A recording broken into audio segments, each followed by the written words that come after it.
We are here in Brazil, and I live in Campinas. I don't know if you know Campinas, São Paulo, and Yeah. I root for a team here from my city that's called Ponte Preta. So the team plays the second division, the second national division, and actually the second state division too. But I'm really passionate. I was really passionate some years ago about this team. I used to go to the stadium, to follow the team, even in some different cities when they would play away. Not anymore. After my daughter was born, I needed to be more responsible. So it's been like 7, 8 years. Actually, 6 years. 6 years that I don't go to any game. Ponte Preta is not so famous outside of Brazil, but here in Brazil, everyone knows this team. We had some upsets against big teams, and the 70s and the 80s, we had like in Brazil we call the academy of good players. We had even some players in the national team, but we never actually won any championship, like some championship that would be recognized by the others. So it's a pity. But I'd really like to be like you, because I see people who are fans of soccer teams, and they're really passionate about it. Yeah. I have a cousin who roots for Flamengo. Okay.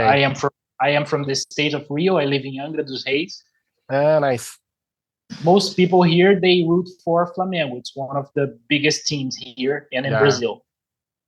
And okay, I kind of like Flamengo. I have just like you. When I was younger, I used to go to stadiums with my dad, But nowadays, I don't care that much. But this cousin of mine, he is like this. For example, we practice sports together, we do stuff together. But when Flamengo is playing, you can forget about him. Okay. He's kind of a fanatic. Yes, he's a fanatic. He has a tattoo.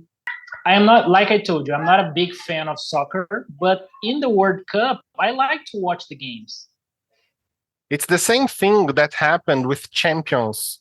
The European championship in the past, I don't know, the past decade, I would say, in the past 5 years more. Yeah. Okay, even people that don't like football so much, they follow the finals of champions. Like it became like a Super Bowl in the United States, and the World Cup has this feeling throughout the championship. It's a very short, like 1 month championship.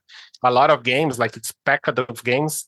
The first phase, like we have been having games this week, 4 games per day. So there is a game finishing right now. Like we are recording, it's 15 to 6 p.m. And there is a game finishing right now. I was following before we were recording here, Belgium against Canada, and there is this feeling like it's the biggest one. Yeah. And I think another thing that attracts more people to football than any other sport, it's the unpredictativeness of this sport against others. So I think we like to see people doing things in a high level, like when we are watching the best, we want to be like them. So we project our hopes and our expectations on them. And in football in general, there is some unpredictability, you never know who is going to win, etc. And it's different in other games, like when you go, I don't know, to NBA or even the NFL, the predictions are really accurate. And then it takes out this surprise, they say that this team has a higher chance of winning, and usually they are right. But in football, we don't have that. It actually happened in the World Cup already, because Japan won against Germany, right? Today, yes. Today there was this upset. Yesterday we had 2 upsets. So we had Argentina losing to Saudi Arabia. Yeah. And I think that's it. 2 upsets or 3. We never know. Yeah, so we never know. Can't be sure. No, yeah, that's it. Like I think that's what makes football beautiful, Yeah. And there are many people who place bets on teams. So do you like to do that? I confess that I'm not a fan of betting because it's something addictive, you know. And Yes. nowadays it's on the rise. Yeah, Yeah. I know that betting in Brazil is forbidden, but we call it bolão. You know, it's not a betting, but it's a bolão. Yeah, we call it so. But it's betting, not on official companies or official houses of betting. But I really don't like it, so it doesn't become a habit. So I just don't do it. I have a group of friends that everybody's following the games of World Cup and commenting on that. I take a look between calls and between the job I'm doing here, but they did like a bolão, and I am not participating because of that, because I don't want to make it a habit. An uncle of my father, he used to place bets like every week. But like for 10 years, he never won anything. The day he won, they made a calculation, and all the money he placed on bets were there. Like, so he didn't win anything. He was just saving money. So he withdrew that in the end. Yeah. But I think people do that just because of the thrill, you know? Oh, yeah. Just because of the feeling of maybe you may win. Yeah. You know? Maybe not. Yeah, it's based in our primal desires, né? Of finding, when you were looking for water or food.